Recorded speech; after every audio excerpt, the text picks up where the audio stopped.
আসসালামু আলাইকুম ওয়ারহমতুল্লাহি ওয়াবারাকাতুহ।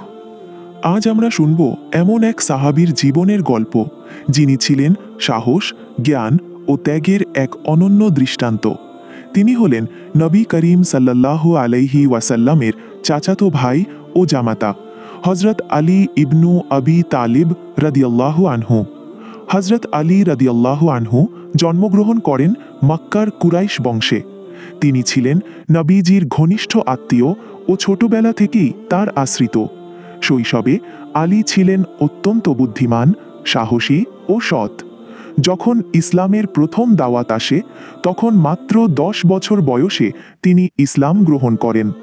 তিনি ছিলেন নবীজির ডাকে সাড়া দেওয়া প্রথম কিশোর মুসলমান।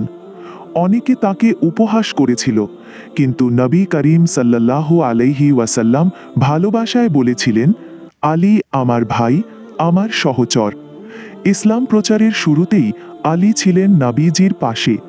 তিনি মুশরিকদের নির্যাতন সহ্য করেছেন, কিন্তু কখনো ঈমান থেকে সরে যাননি। যখন কুরাইশরা নবী করিম সাল্লাল্লাহু আলাইহি ওয়াসাল্লামকে হত্যা করার ষড়যন্ত্র করল, সেই রাতে নবীজি তাকে বললেন, আলী, আমি আজ রাতে মদিনায় হিজরত করব। তুমি আমার বিছানায় শুয়ে থাকবে।